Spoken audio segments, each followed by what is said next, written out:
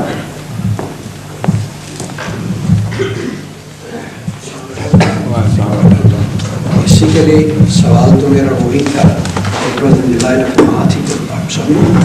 Basically سوال تو میرا وہی تھا جو میرے محترم بھائی نے ابھی پوچھ لیا، لیکن اس میں اب اس کی مخصوص سے اس لیے کرتا ہوں کہ جو آرٹیکل میں نے پڑھا کانگریس میں اس میں رائٹر نے پرٹیکولرلی اسلام کے اوپر یہ اٹیک کیا ہے، which is میں کبھی اجازت انگلش میں پڑھتا ہوں۔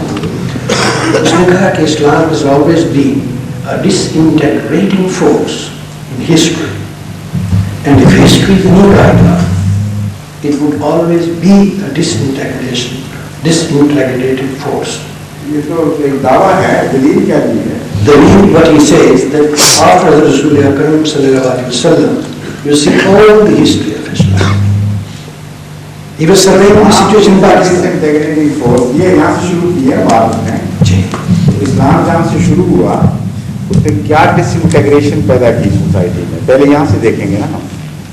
ہاں حضرت صلی اللہ علیہ وسلم جب تشریف لائے تو سارا عرب بٹا ہوا تھا، ایک دوسرے سے لڑ رہا تھا، ہر قبیلہ دوسرے سے جدا تھا، اور پہلی دفعہ عربوں کو ایک دین پر اکٹھا کرنے والا اسلام تھا، یہاں تک کہ جب حضرت صلی اللہ علیہ وسلم کے وصال کے بعد آپس میں اختلافات بھی ہوئے، تب بھی پہلی حالت سے سینکڑوں گنا زیادہ بہتر حالت پھر بھی باقی رہی۔ پری اسلامک پیریڈ کا مقابلہ آفٹر اسلام جو حالات پیدا ہوئے یا پوسٹ اسلامک پیریڈ سے کریں آپ تو تب پتہ لگے گا نا کہ دعویٰ سچا کہ جھوٹا ہے۔ وہ ایک تصویر ایک ایسی فرضی بناتے، فرضی تو نہیں کہنا چاہیے مگر پرسپیکٹو کو چھوڑ کر بناتے ہیں جان کے دھوکہ دینے کے لیے۔ حضرت صلی اللہ علیہ وسلم کے بعد مسلمانوں میں آپس میں اختلاف ہوئے، لڑائیاں شروع ہوئی، وہ وہاں سے بات شروع کرتے ہیں اور کہتے ہیں یہ دیکھو ڈس انٹیگریشن ہو گئی۔ وہاں سے بات کرنی چاہیے جب اسلام نہیں آیا تھا۔ اگر اسلام جب نہیں تھا عربوں میں، اگر اس وقت اتحاد ہوتا اور اسلام کے آنے کے بعد وہ اتحاد ٹوٹتا تو ساری ذمہ داری اسلام پر تھی، لیکن وہاں سے بات ہی نہیں شروع کرتے جہاں سے کرنی چاہیے۔ جب اسلام آیا اس وقت عرب بالکل جدا جدا تھا، گھر گھر بٹا ہوا تھا، اسلام نے ان کو اکٹھا کیا، اور جب اکٹھا کیا تو رسول کریم صلی اللہ علیہ وسلم کے جانے کے بعد ویسی انٹیگریشن نہیں رہی جیسے آپ کی موجودگی میں تھی۔ یہ ہے اصل تصویر، جس کا مطلب یہ ہے کہ انٹیگریشن میں سب سے زیادہ رول اسلام نے پلے کیا، اور اس رول کو جاری کرنے میں سب سے اہم کردار حضرت صلی اللہ علیہ وسلم نے ادا کیا، اور آپ کے ہونے اور نہ ہونے میں فرق نظر آنا چاہیے تھا۔ اس لیے وہ وحشی قبیلے جو ہزاروں سال سے لڑ رہے تھے، جہاں ملک عرب جزیرہ نما عرب نے امن دیکھے کبھی نہیں تھا، کبھی بھی کوئی اسٹیبلش گورنمنٹ ایک عرب میں پیدا نہیں ہوئی تھی، ان کو چند سالوں میں ایک ہاتھ پر ایک مضبوط ہاتھ کے نیچے لے آنا، یہ تھی غیر معمولی اسلام کی انٹیگریٹنگ فورس۔ لیکن نفسیاتی لحاظ سے یہ ممکن ہی نہیں ہوا کرتا کہ قوموں کی فطرتیں ایک دم بدل جائیں۔ اس لیے جب رسول اکرم صلی اللہ علیہ وسلم کا وصال ہوا تو پرانی رگیں پھر کچھ جاگی ہیں، فیوڈلزم اور آپس کی لڑائیاں وغیرہ وہ دبی ہوئی تھی، مر نہیں گئی تھی۔ وہ جو جد و جہد کی ہے غیر اسلامی طاقتوں نے بعد میں نکلنے کی، اس جد و جہد، وہ جد و جہد ڈس انٹیگریٹنگ فورس تھی، انٹیگریشن کے خلاف، اس پر پھر اسلام غالب آیا ہے۔ یہ ہے ٹرو پرسپیکٹو۔ اسلام نے جو انٹیگریشن قائم کی تھی اس کے خلاف وہی طاقتیں دوبارہ ڈس انٹیگریشن پیدا کرنے کی کوشش کرنے لگیں جنہوں نے پہلی عرب کو ڈس انٹیگریٹ کیا ہوا تھا۔ تمام وہ فیوڈلزم دوبارہ بیدار ہوا ہے۔ وہ اسلام تھا جو ڈس انٹیگریشن کر رہا تھا، یا فیوڈلزم تھا جو کر رہا تھا؟ سارے ہسٹورینز عرب کے جو غیر مسلم ہیں، جب ان کی آپ ہسٹری پڑھیں وہ بتاتے ہیں کہ فلاں دشمنیاں بکر کی فلاں قبیلے سے اور فلاں قبیلے کے فلاں قبیلے سے یہ بیدار ہونے شروع ہو گئی، اور قریش کے خاندانی جھگڑے دوبارہ بیدار ہونے شروع ہوئے، یہ لکھنے پر مجبور ہو جاتے ہیں۔ اور وہ جو فورسز تھیں جنہوں نے بدامنی پیدا کی، وہ خود ماننا پڑتا ہے ان کو کہ وہ اسلامک فورسز نہیں تھیں بلکہ اینٹی اسلامک فورسز تھیں۔ تو آنکھیں بند کر کے ایک دعویٰ کر دینا یہ تو کوئی عقل کی بات نہیں ہے۔ سچائی کا تقاضا، ہوش مندی کا تقاضا یہ ہے کہ تجزیہ کر کے دیکھا جائے کہ انٹیگریشن میں کون رسپانسبل تھا اور ڈس انٹیگریشن کا کون رسپانسبل تھا۔ بس اسلام نے کہیں بھی ڈس انٹیگریشن کا رول پلے نہیں کیا۔ آخری خطبہ جو حضرت صلی اللہ علیہ وسلم کا ہے، جسے حجۃ الوداع کا خطبہ کہتے ہیں، وہ ہے اسلام، وہ پیغام تھا عرب کو۔ اگر اس پیغام کے نتیجے میں ڈس انٹیگریشن ہوئی ہو تو اسلام ذمہ دار ہے، اگر اسے نظر انداز کرنے کے نتیجے میں ڈس انٹیگریشن ہوئی ہے تو اسلام ذمہ دار نہیں ہو سکتا بلکہ اس کی مخالفت ذمہ دار ہے۔ پھر باقی اسلام جہاں جہاں پھیلا ہے اس کے دو حصے ہیں، ایک ہے جو تبلیغ کے ذریعے، اور ایک ہے اسلام نہیں پھیلا مگر اسلام کا سیاسی نفوذ پھیلا ہے۔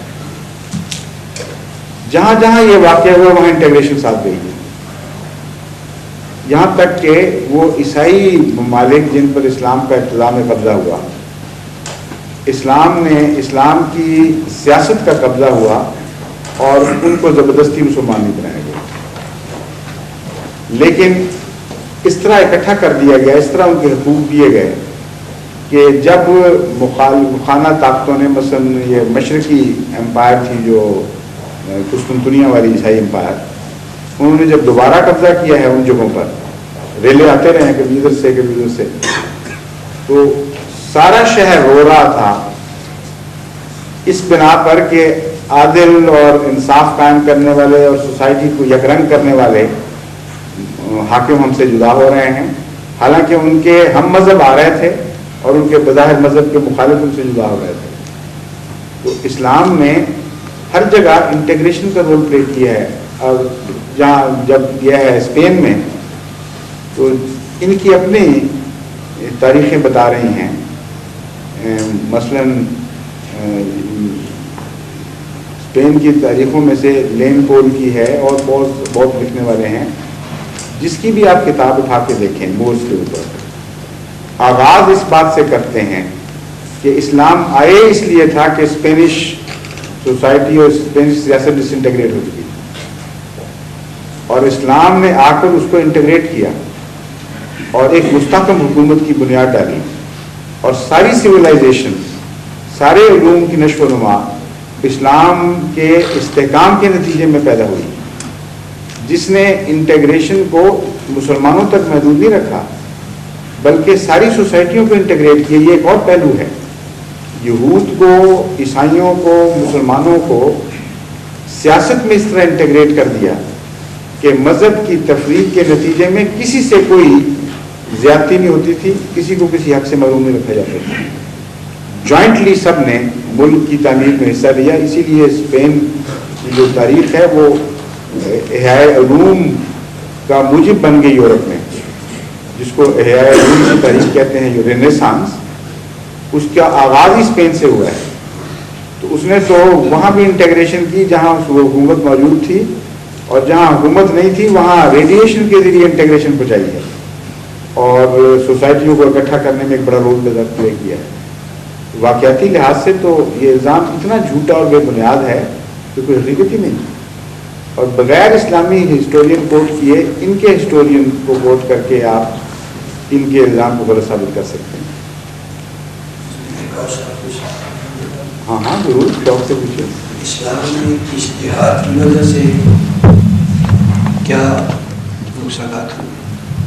کوئی نقصان نہیں، اتحاد کی وجہ سے تو کوئی نقصان ہوتے نہیں کسی کو، اشتہار روکنے سے نقصان ہوتا ہے، لیکن اشتہار کرنے والا اگر کوئی ہو تو پھر اسلام ہو یا غیر اسلام میں ہر طرح نقصان ہوتے ہیں۔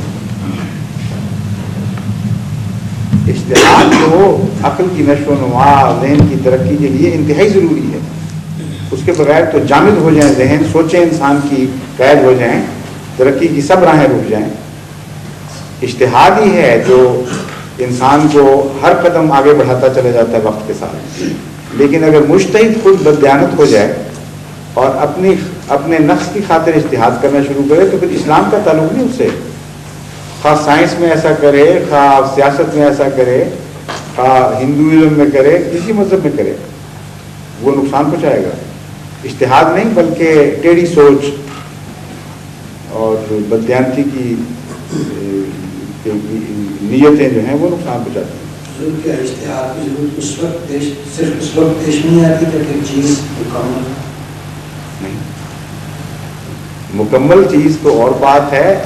ہر مکمل چیز اپنے وقت پر جب عمل کرتی ہے تو وقت بدل رہا ہوتا ہے، مکمل چیز تو نہیں بدل رہی ہوتی.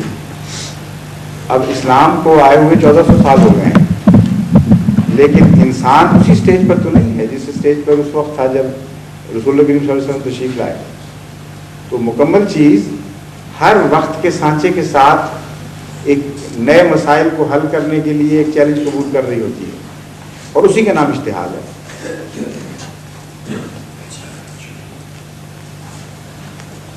سمائیے.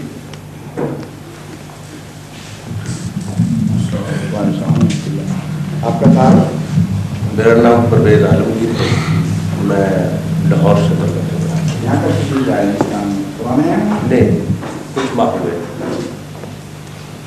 تو میرے ذہن میں ایک ابہام تھا، میں نے اپنے بشارت صاحب صلاح کے دوست ہیں ہمارے، ان سے ذکر کیا. انہوں نے کہا کہ میرے ذہن میں یہ بات ہے کہ جب نبی کریم کی شادی بی بی خدیجہ سے ہوئی تو اس وقت آپ پر وحی نازل نہیں ہوئی. تو میں یہ پوچھنا چاہتا ہوں کہ وہ جو پہلا نکاح ہوا تھا حضور پاک کا، وہ کس شرع کے تحت ہوا تھا؟ میں اس مضمون پہ پہلے بھی روشنی ڈال چکا ہوں کہ مولوی کی شرح اور ہے اور قرآن کی شرح اور ہے. قرآن اتنا وسیع ذہنیت لے کر پیغام دیتا ہے کہ وہ عالمگیر ہے بعض پہلوؤں سے. اور جہاں تک شادی کا مسئلہ ہے، قرآن کریم ایک عالمگیر تعلیم دیتا ہے. ہر نکاح کو جو سوسائٹی میں معروف طریق پر ہوا ہو اسے جائز سمجھتا ہے. اس لیے حضرت صلی اللہ علیہ وسلم کی شادی کو مسئلہ حل کرنے سے پہلے آپ یہ دیکھیں کہ جب اسلام نافذ ہو گیا تو جو مسلمان ہوئے کفار میں سے، کیا کسی ایک کا بھی نکاح دہرایا گیا؟ کسی کا بھی نہیں دہرایا گیا. جتنے جوڑے آتے تھے ان سب کی شادیاں ویلڈ تھیں. جتنے بچے تھے ان میں سے کسی ایک کو بھی ولد زنا قرار نہیں دیا گیا. عیسائی تھے یا یہودی تھے یا مشرک تھے، ہر ایک کے نکاح کو جائز سمجھا گیا. ورنہ ہر وقت جب کوئی مسلمان ہوتا اس وقت نکاح پڑھانے والا کھڑا ہو جاتا کہ آپ تمہارا نکاح تو پڑھاؤ، اس سے پہلے تم حرام کی زندگی گزار رہے تھے. تو اسلام نے خود ہی ویلڈ سمجھا تو اس کو جاری رکھا اسی طرح. تو جب دشمنوں کا، کافروں کا، یہودیوں کا، عیسائیوں کا اور مشرکوں کا، لامذہبوں کا نکاح جائز سمجھا گیا تو ایک نعوذ باللہ صرف حضرت صلی اللہ علیہ وسلم کا نکاح تھا جسے ناجائز قرار دینا تھا اسلام میں. میرا مقصد یہ ہے کہ میں یہی آپ کو بتا رہا ہوں کہ اسلام نے نکاح کو مذہب سے وابستہ ہی نہیں کیا. اور مذہب بالکل الگ چیزیں ہیں. نکاح ہر انسان کا بنیادی حق ہے اور اپنے معاشرے کے مطابق اگر وہ مجرمانہ طریق پر نہیں مل رہے اور اسٹیبلشڈ قوانین کے مطابق ہے تو وہ نکاح ہے. اقرار ہے پبلک میں ایک جگہ، مثلا افریقہ کی سوسائٹیوں میں نکاح کے اور رواج ہیں، مشرق بعید کی سوسائٹیوں میں اور رواج ہیں. ہر جگہ کا نکاح جو اپنے معاشرے کے مطابق ایک جائز فیئر سمجھا جاتا ہے، اسلام اس کو انڈورس کرتا ہے. یہ میں آپ کو بتا رہا ہوں. چنانچہ ایک عظیم الشان نقطہ ہے جسے عموماً نکاح خواہ نہیں بیان کرتے، حالانکہ یہ سمجھتے نہیں ہوں گے بیچارے، کہ قرآن کریم میں سے 3 آیتیں حضرت صلی اللہ علیہ وسلم نے نکاح کے موقع پر تلاوت کے لیے اللہ تعالیٰ کی ہدایت کے مطابق اختیار فرمائی. اور ان 3 آیتوں میں سے پہلی جو ہے جو پڑھی جاتی ہے وہ مسلمانوں کو مخاطب ہی نہیں کر رہی. وہ ہے کہ نکاح میں سارے بنی نوع انسان کو برابر شریک کر رہی ہے. وہ آیت یہ ہے یا ایھا الناس اتقوا ربکم الذی خلقکم من نفس واحدۃ وخلق منها زوجها وبث منهما رجالا كثيرا ونساء واتقوا الله الذي تساءلون به والارحام ان الله كان عليكم رقيبا. اے بنی نوع انسان، نکاح مومن کا پڑھایا جا رہا ہے، مخاطب سب بنی نوع انسان کو کیا جا رہا ہے، اور مضمون ایسا ہے جو اس سوال کا جواب رکھتا ہے جو آپ دے رہے ہیں. فرماتا ہے اے بنی نوع انسان اپنے رب کا تقوی اختیار کرو. یہ نہیں فرمایا پہلے مسلمان ہو پھر متقی بنو، یا عیسائی ہو یا یہودی ہو. فرماتا ہے ہر بنی نوع انسان میں سے ہر شخص کا ایک رب ہے، اور جو بھی رب رکھتا ہے کوئی، جو بھی رب کا تصور رکھتا ہے اس سے ڈرنا شروع کرے. یا ایھا الناس اتقوا ربکم الذی خلقکم من نفس واحدۃ، تمہیں نفس واحدہ سے پیدا کیا.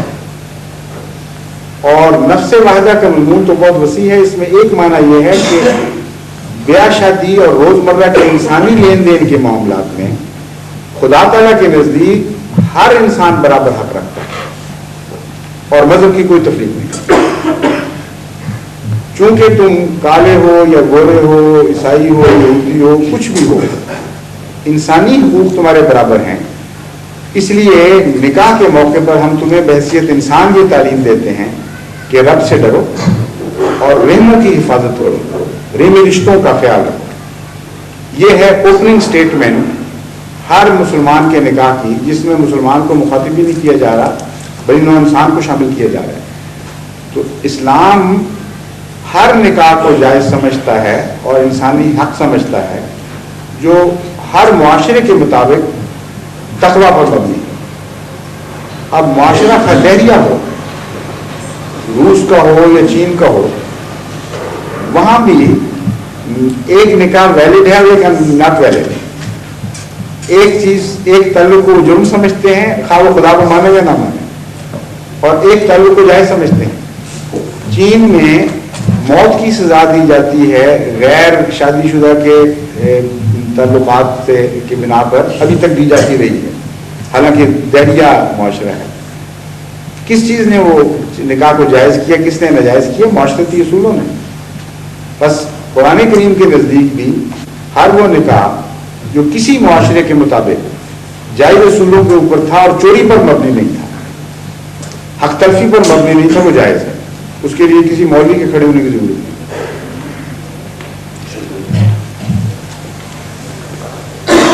تمہاری نسیم صاحب.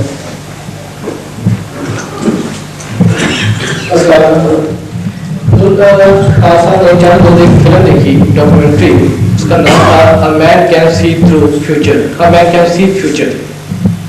یہ سر تصور یہ ایک ایسے آدمی سے متعلق ہے جو 1500 میں اٹلی کے ایک قصبہ میں پیدا ہوا، اور بچپن سے اس نے پیش گوئیاں کرنی شروع کی، اور وہ ایسا ایسا پڑھتی کہ یاد تھا کہ وہ حکومت کی بات تک پہنچ گیا. اس نے پھر پیش گوئیاں کی اور وہ 1000 قریب اس نے پیش گوئیاں کی، اور اس نے اس کا نام نوٹریڈیمس کتاب کا نام رکھا. اس نے نوٹریڈیمس یا رجستا کا نام شاید غلط ہو سکتا ہے.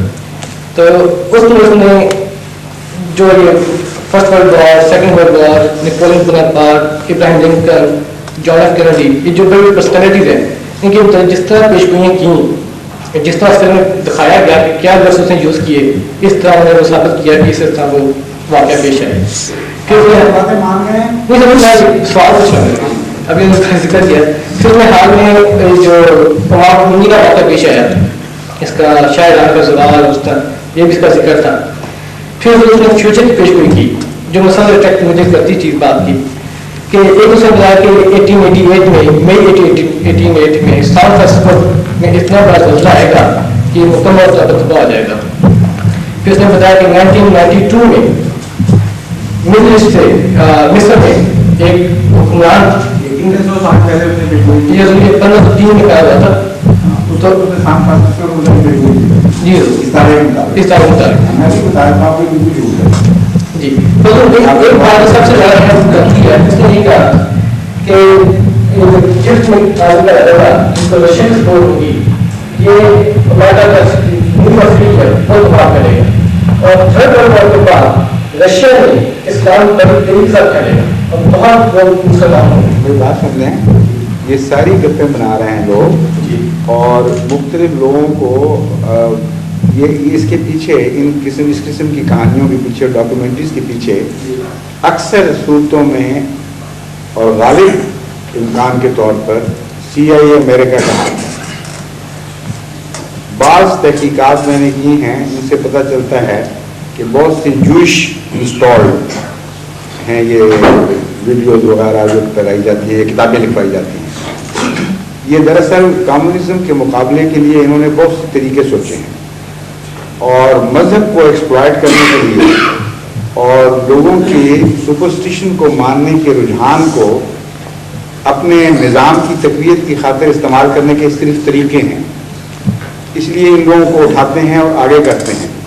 جو موجودہ زمانے کی پیشگوئی کرنے والے یا اس قسم کے دعویٰ کرنے والے ہیں, ان کی تو جب بھی چھان بین کی گئی وہ فراڈ نکلے. تو 300 سال پہلے جا کے کون چھان بین کرے گا؟ اس لیے پہلے تو یہ دیکھنا پڑے گا وہ کتاب ہے کیا, اس کا مطالعہ کرنا پڑے گا. تو اس کی جب پیشگوئیاں کی تھی کیا اس کا دعویٰ تھا, خدا نے اس کو بھیجا تھا تو پھر کون سی جماعت اس نے قائم کی, یا وہ دعوے دار یہ کہتا تھا کہ میں خود ہی عالم الغیب ہوں. یہ ساری باتیں دیکھیں گے تو پھر تحقیق کریں گے. آپ اس ڈاکومنٹری کا مجھے حوالہ دلوائیں, وہ کتاب منگوائیں گے. ایک دفعہ مجھے یاد, جب میں امریکہ گیا 78 میں, تو ان دنوں وہ کرسٹل بال دیکھنے والی لیڈی تھی, کیا نام تھا اس کا مشہور, جین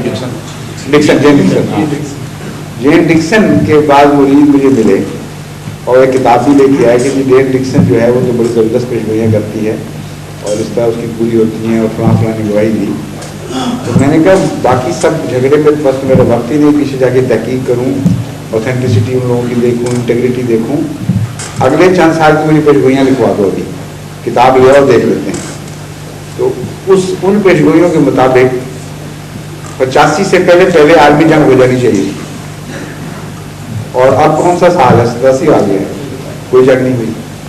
اور جتنی پیشگوئیاں اس وقت ہم نے نوٹ کی تھیں وہ ان کو تو کتاب انہیں کے پاس ہے ہوئی تھی, میں ان کو پوائنٹ کروائے تھے. میں نے کہا یہ دیکھ لو, جب یہ سچی ہوگی پھر مجھے مجھ سے رابطہ کرنا. وہ ساری جھوٹی نکلی. ہوتا یہ ہے کہ گپے مارنے والا آدمی ایک اندازے لگاتا ہے کچھ سیاست سے, حالات سے, اور یہ جو اندازہ لگایا ہے یہ فراڈ کرنے والے نے لگایا. اس نے کبھی بھی نہیں لکھا ہوگا سان فرانسسکو والا, کیونکہ ریسنٹلی جو زلزلوں پر ریسرچ شائع ہوئی ہے اس میں یہ لکھا ہے کہ جو پلیٹ ہے سان فرانسسکو کے نیچے وہ اس طرح موو کر رہی ہے کہ خطرہ ہے کہ آئندہ اتنے سال میں قریباً وہی وقت بتایا ہے جو یہ بتا رہا ہے کہ وہاں ایک بہت بڑا زلزلہ آ جائے. اور چونکہ یہ خبر پہلے شائع ہو چکی ہے سائنس کی, اس کو انہوں نے شامل کر کے, اگر خود کہتا ہے اس وقت کوئی کہتا ہے کہ میں پیشگوئی کر رہا ہوں تو فوراً لوگوں نے کہہ دینا تھا کہ یہ فراڈ ہے, وہ پڑھ کر پیشگوئی کی ہے. اس کو 300 سال پہلے پھینک دیے. یہ چیز دکھائی گئی ہے وہ جو اسی لیے یہ سب فراڈ کا بہت سوفسٹیکیٹڈ طریقہ ہے. وہ دکھا دیا تاکہ کسی کو بعد میں شک نہ پڑے. وہ ہم تو ابھی بتا رہے ہیں تمہیں یہ پلین بھی ہے, لیکن ہم پیشگوئی اپنی کر رہے ہیں 300 سال پہلے تھی. یہ سب فراڈ ہے. آپ کہتا ہے کہ میں اس سے متفق نہیں ہوں, جو ڈائریکٹر ہے فلم کا وہ کہتا ہے اس کے باوجود وہ اثر ڈال جاتے ہیں. یہ سب چلاکیاں ہیں. دوسرا کوشچن ہے کہ کیا ہم یہ کہتے ہیں یا کہہ سکتے ہیں کہ جو آدمی دوسری آدمی چاہے, لیکن وہ آپ نے مجھے اس حوالہ دینا ہے ڈاکومنٹری اور کتاب میں چاہتا ہوں واقعی پوری ریسرچ کرواؤں گا. یہ نوسٹراڈامس جو ہے جی گریک ایسٹرولوجر تھا جی. گریک ایسٹرولوجر 300 سال پہلے کہاں لگا ہوگا پتہ نہیں جی, میں نے کتاب میرے پاس پڑھی ہوئی ہے جی. اچھا اچھا. اور اسی کتاب کے حساب سے 1986 میں تیسری عالمی جنگ ہونی چاہیے. اور وہ ہے جی میرے پاس ہے. اچھا انگریزی ورژن؟ انگریزی ورژن ہاں تو انگریزی ہوگی میں ذرا دینا 86 کو گزر گیا جی جنگ یار ملتی ہے مارکیٹ سے جی مل جاتی میں کہا امام صاحب منگوا لیں ٹھیک ہے آپ اور بھی پوائنٹ میں پڑھے ہمیں نوٹ کر کے بھیجیں ذرا سے سر اس ڈاکیومنٹری کے اس سے اس کو موازنہ کر کے دیکھیں کہ کہاں کہاں اس نے جھوٹ بولا اور بات کیا وہ ڈاکیومنٹری بک کی بیسس پہ بنی ہے نہیں مگر ہو سکتا ہے بعض غلط باتیں جھوٹ کی ہوئی ہوں اس نے بک کتاب کی طرف وہ ڈاکیومنٹری میں دیکھی وہ نہیں دیکھ کے پتہ لگے گا دوسرا سوال یہ ہے کہ جو پہلی آدمی چاہ اور دوسری آدمی چاہ چھڑی ہے کیا ہم یہ کہہ سکتے ہیں کہ یا کہتی ہیں کہ یہ حضرت مسیح علیہ السلام کے انکار کی وجہ سے یہ دنیا پہ ایک عذاب آیا؟ یہ اس طرح شکل نہیں بنتی اصل بات یہ ہے کہ قرآن کریم نے ایک اور اصول پیش کیا ہوا ہے وہ یہ ہے کہ ہم کسی قوم کو ہلاک نہیں کرتے جب تک اس سے پہلے وارنر نہ بھیج دیں متنبع کرنے والا اور جگانے والا بیدار کرنے والا نہ بھیج دیں انکار سے پہلے دنیا تباہی کی طرف چل پڑی ہوتی ہے تبھی تبلیغ کرنے والا آتا ہے نا داغ بیل خود ڈال چکی ہوتی ہے دنیا وہ رکتا ہے خدا روکے رکھتا ہے اس کے نتائج کو یہاں تک کہ پہلے دنیا کو وارن کر دیتا ہے اسی لیے نذیر کہتے ہیں خدا کے بھیجے ہوئے کو رسول نبی مبشر اور نذیر اور بشیر اور نذیر یہ سارے نام ہیں تو حضرت مسیح موعود علیہ الصلوۃ والسلام نے ان جنگوں کے آثار سے پہلے ان جنگوں کی ایسی وضاحت سے پیشگوئیاں کی کہ جو اس زمانے کا کوئی اٹکل پچو ماننے والا کوئی سائنسدان بھی نہیں کر سکتا تھا اور یہ کہا کہ تم میں تمہیں متنبع کر رہا ہوں خدا سے خبر پا کر خدا کی طرف لوٹو ورنہ تم ہلاک ہو جاؤ گے یہ پیغام دیا ہے اور چونکہ لوگوں نے توجہ نہ کی انکار ان معنوں میں ہے کہ لوگ کہتے ہیں کہ گپے مارتا ہے کئی گپے مارنے والے آتے ہیں چلے جاتے ہیں ہم نہیں مانتے یا ہمیں تبدیل ہونے کی ضرورت کوئی نہیں ہے اس لیے وہ ہلاکت جو پہلے سے تیار ہو رہی تھی اس میں اس کے طبی نتیجے کے طور پر مبتلا ہو جاتے ہیں یہ ہے فینومینا یہ نہیں ہے کہ دنیا اچھی بنی تھی فرشتوں کی طرح رہ رہی تھی کب تباہ ہونا نہیں چاہیے تھا اس کو خدا نے کسی کو بھیج دیا اس کا انکار ہوا اور اللہ نے ایک دم ان کو تباہ کر دیا یہ بچگانہ تصور ہے جو قرآن نہیں پیش کرتا بظاہر اسی طرح ہوتا ہے لیکن اس کی حکمت کو سمجھیں پھر بات سمجھ آنی شروع ہو جاتی ہے فینومینا کیا ہے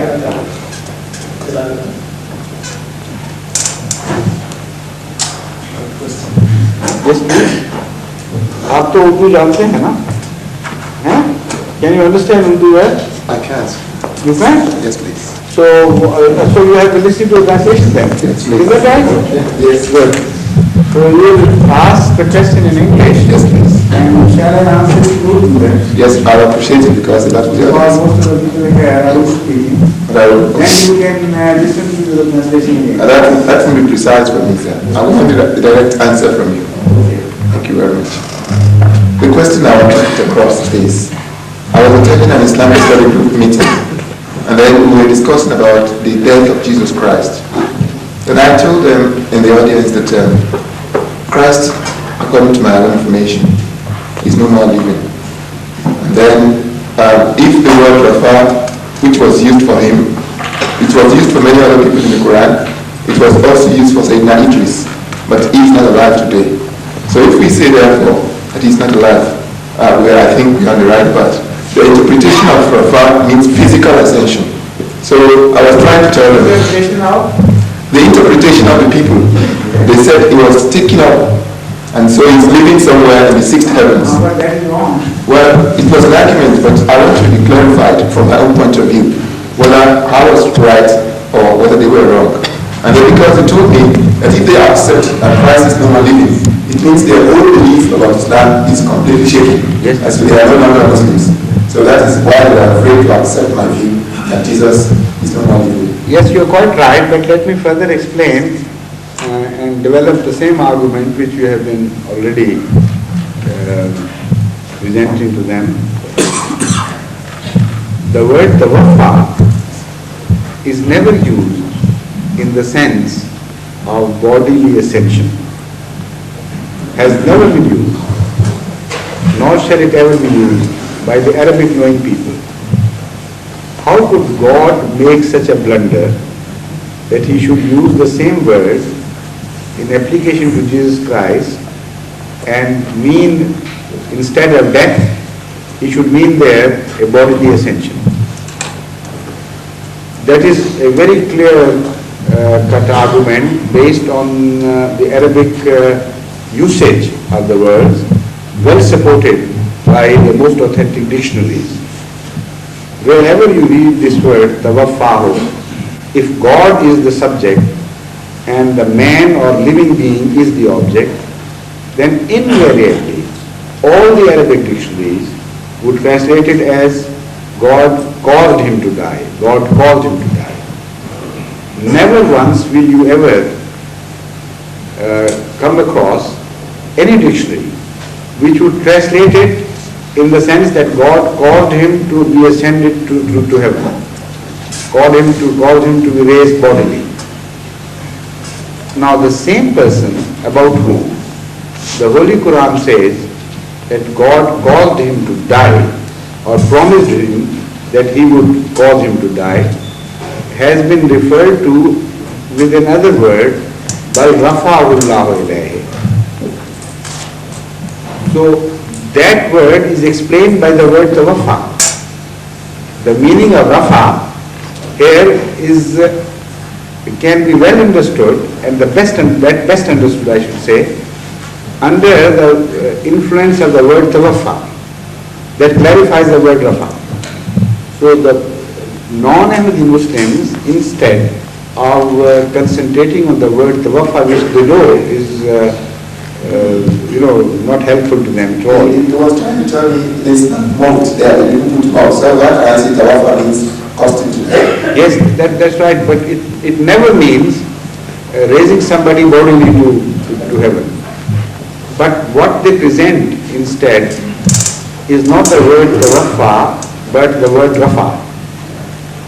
And they claim that the Holy Quran has said, bal rafa'ahu Allahu ilayhi,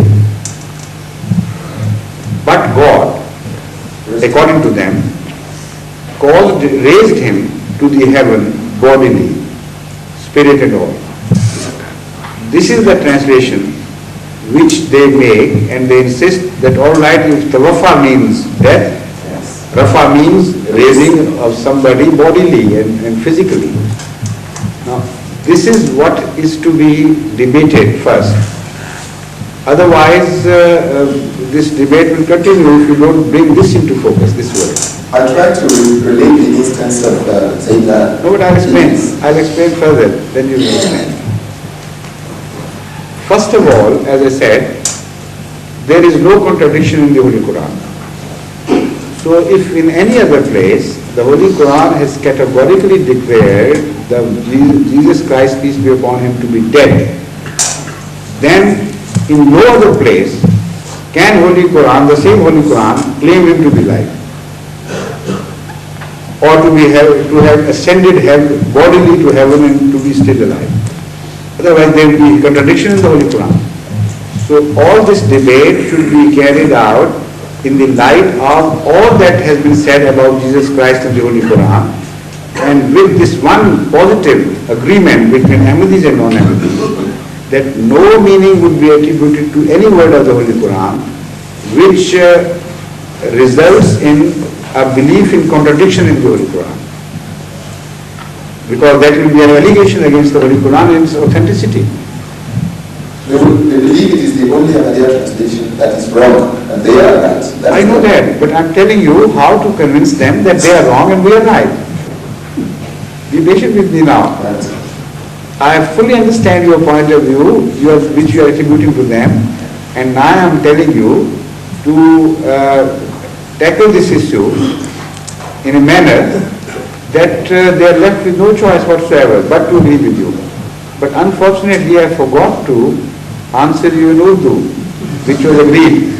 So better go over and sit there and let me speak in Urdu and you listen to the translation.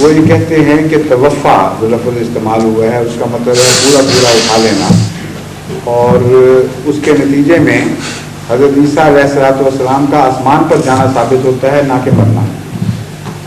اس کا ایک جواب میں مختصر، اب اکثر تو شاید آپ سمجھتے ہی ہوں گے، مختصر میں نے ایک جواب یہ دیا تھا کہ توفع کا لفظ عربی لفظ ہے، جس کو ڈکشنری میں آپ تلاش کر کے دیکھ لیں، کسی عرب کی ڈکشنری میں، وہ سارے غیر احمدی عرب ہیں جنہوں نے ڈکشنریاں تیار کی ہیں، ہر جگہ جہاں خدا فاعل ہوگا کہ اللہ نے فلاں کا توفع کیا اور بندہ مفعول ہوگا، کسی ایک جگہ بھی کوئی ڈکشنری عرب ڈکشنری بھی اس کا ترجمہ آسمان پر اٹھانا نہیں کرے گی۔ آج بھی نہیں کر رہے ہیں، کیونکہ ڈکشنری بنانے والا مولوی نہیں ہوتا، وہ ایک آزاد آدمی ہے جو صرف گرامر کے اصول کو پیش نظر رکھتا ہے۔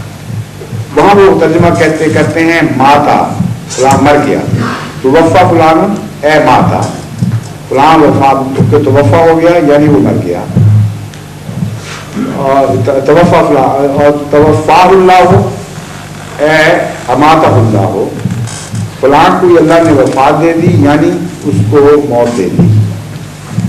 آسمان پر جانے کا ترجمہ اگر ڈکشنری والوں کو یاد ہی نہیں تو قرآن کریم میں خدا نے کیوں غلطی کر دی نعوذ باللہ من ذالک، اور ایک ایسا لفظ استعمال کیا آسمان پر اٹھانے کے لیے جس کو کبھی عرب نے استعمال نہیں کیا، ناپ کرتا ہے۔ ایک تو یہ دلیل ہے۔ دوسری دلیل یہ دی تھی میں نے کہ قرآن کریم میں کوئی تضاد نہیں ہے، یہ ناممکن ہے کہ قرآن کریم کا ایک لفظ کسی دوسرے لفظ کو کے مخالفانہ ترجمہ پیش کر رہا ہو یا مخالفانہ حالت بیان کر رہا ہو، اور قرآن کریم میں اگر ایک بھی تضاد ثابت ہو جائے تو نعوذ باللہ پھر یہ خدا کی طرف سے کلام ہی نہیں رہتا۔ تو حضرت عیسیٰ علیہ السلام کے متعلق جہاں جہاں بھی قرآن کریم نے اس موضوع پر روشنی ڈالی ہے، پہلا اصول یہ پکڑ کے بیٹھ جائیں کہ کوئی ایک ترجمہ بھی ایسا نہیں ہو سکتا جو دوسرے ترجموں کے مخالف ہے۔ اس لیے جہاں قطعی ترجمے واضح طور پر ایک مضمون پر روشنی ڈال دیں، کوئی اشتباہ والا ترجمہ ایسا ہم نہیں پکڑ سکتے جو اس مضمون کے مخالف ہے۔ توفع قطعی طور پر موت کا ترجمہ ہے۔ رفع اللہ وہ لفظ ہے جس پر انحصار کیا جاتا ہے علماء کی طرف سے، اور کہتے ہیں اس کا ترجمہ ہے زندہ آسمان پہ اٹھا دیا۔ بس پہلی دلیل تو یہ ہے کہ اگر دوسری جگہ قطعی موت کا اعلان کر دیا تو رفع کا وہ ترجمہ جائز ہی نہیں جس میں زندہ آسمان پر اٹھانا ثابت ہو۔ اس لیے لازماً تلاش کرنا پڑے گا کوئی ایسا ترجمہ تو نہیں رفع کا جو قرآن کریم کی دوسری آیات کے مخالف نہ ہو اور سچا ثابت ہو اور مسیح کے اوپر اطلاق کرتا ہو۔ پہلے یہ بحث کر لیتے ہیں، پھر میں دوبارہ حضرت عیسیٰ علیہ السلام کی وفات کے قطعی دلائل کی طرف آؤں گا۔ اچھا، میں یہ گزارش کر رہا تھا کہ رفع کا مطلب قرآن کریم سے اور حدیث کی روشنی میں اگر یہ ثابت ہو جائے کہ جسم سمیت اٹھانا ہوتا ہے، دوسرا معنی نہیں ہوتا، تو پھر تو ہمارے لیے شک کی گنجائش ہوگی کہ شاید توفع کا ترجمہ کیا غلط ہوگا۔ لیکن اگر توفع کا ایک ہی ترجمہ ہو اور رفع کے کئی ترجمے ہوں اور باقی ترجمے جو جسم سمیت اٹھانے کے نہیں ہیں وہ اس صورتحال پر بالکل ٹھیک بیٹھتے ہوں اور قرآن کی آیتیں تائید کرتی ہوں کہ رفع کا یہ ترجمہ درست ہے اور حدیث سے بھی ثابت ہو جائے، تو پھر مسئلہ کھل جاتا ہے کہ کسی آدمی کو کوئی ویسی کی گنجائش کو نہیں رہتی۔ پہلی بات یہ ہے کہ قرآن کریم نے یہاں کیا لفظ بولا ہے، فرمایا بل رفعہ اللہ الیہ، بلکہ اللہ نے اسے اپنی طرف اٹھا لیا۔ یہ ترجمہ کیا جاتا ہے، رفع کا مطلب ہے اٹھا دیا۔ خدا کی طرف کون سی ہے؟ جب تک کسی چیز کی طرف نہ پتہ چلے اس وقت تک اس چیز کی طرف حرکت کا تصور ہی نہیں باندھا جا سکتا۔ میں اگر آپ کو کہوں کہ میری طرف آ جائے تو آپ مجھے دیکھ رہے ہیں، آپ میری طرف آئیں گے نا، پتہ کس طرف ہوں، اور اگر اندھیرا ہو اور میری آواز کہیں چاروں طرف سے گونج رہی ہو کہ میری طرف آ جائیں تو کہاں جائیں گے؟ کچھ نہ پتہ لگے۔ جب تک بلانے والے کی طرف کا یقین نہ ہو کہ کون سی طرف ہے اس وقت تک جسم اس طرف حرکت نہیں کر سکتا۔ اور اگر خدا تعالیٰ کی ایک طرف معین کر دیں تو وہ خدا ختم ہو جاتا ہے۔ کیونکہ اللہ تعالیٰ فرماتا ہے اللہ نور السماوات والارض وسع کرسیہ السماوات والارض. خدا ہر جگہ ہے، کوئی جگہ ہی نہیں ہے جو اس سے خالی نہ ہو. تو حضرت مسیح کو جب خدا کہتا ہے میں نے اپنی طرف اٹھایا تو وہ کون سی طرف تھی؟ یہ جو تصور ہے آسمان کا پرانے زمانے کا، یہ تو اب وہ رہا ہی نہیں. اب تو چھوٹے سے چھوٹا آج کل کا بچہ بھی جانتا ہے کہ اس کو جب آسمان کہتے ہیں یہ پاگلوں والی بات ہے، یہ ہماری کم علمی کی دلیل ہے. زمین گھوم رہی ہے، اس کی ہر طرف آسمان ہے. تو خدا تعالیٰ نے جب فرمایا میں نے اپنی طرف اٹھایا، تو جس وقت جسم نے حرکت کی مسیح کی، اگر کسی ایک طرف حرکت کی ہوگی نا پھر آپ کے علماء کے خیال کے مطابق، تو فرض کر لیتے ہیں ہم کہ زمین یوں کھڑی تھی اور مسیح یہاں تھے، تو وہ اس نسبت سے اوپر کی طرف چلے گئے. تو جس طرف گئے اس طرف خدا تھا، جس طرف سے گئے ادھر خدا نہیں تھا. 5 سمتوں میں خدا خالی ہو گیا اور صرف ایک سمت میں تھا.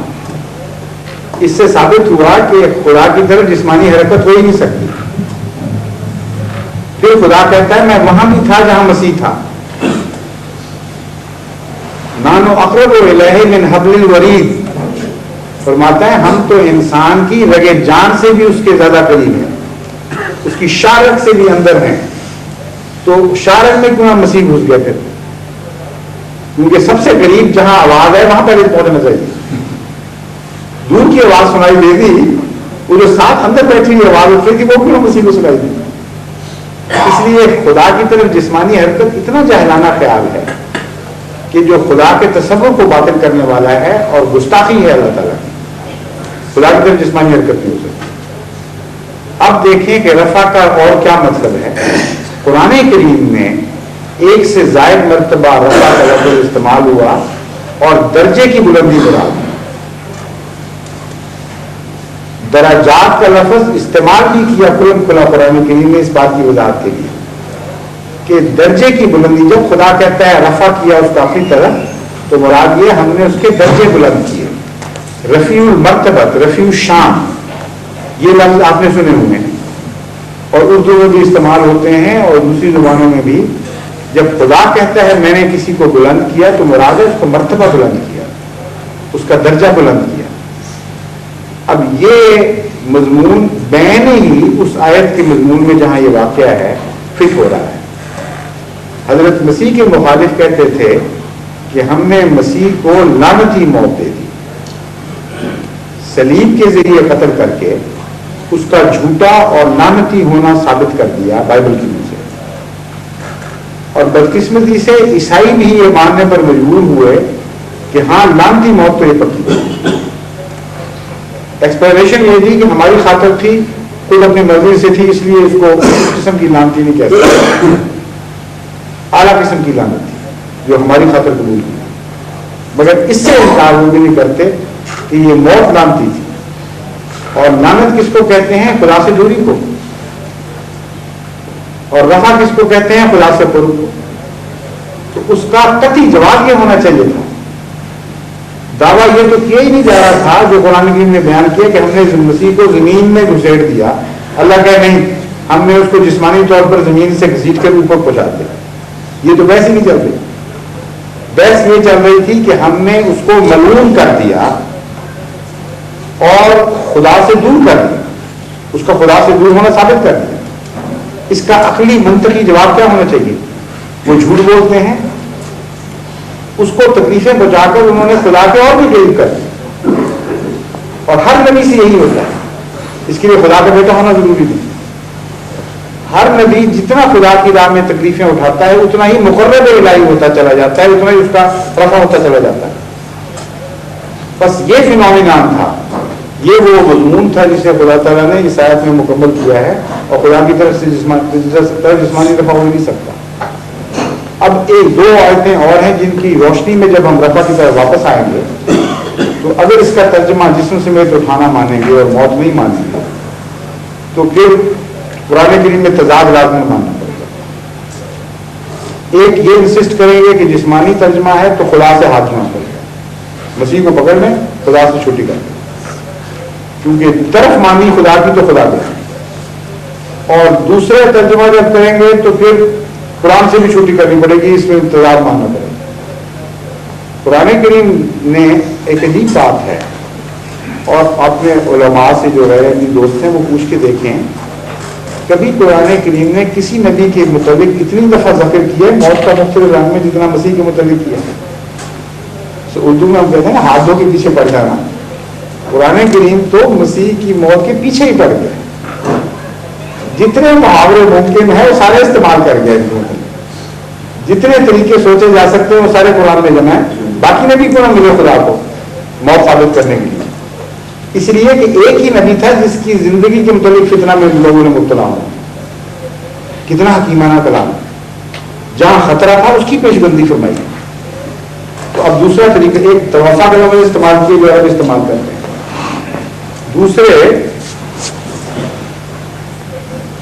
موت کا لفظ استعمال فرمائے رسول اللہ صلی اللہ علیہ وسلم کو مخاطب کر کے کہ جتنے تجھ سے پہلے ہیں سارے نے کسی کو بھی خلد عطا نہیں کیا, اس لیے اگر تو مر جائے تو کوئی اعتراض کی بات نہیں.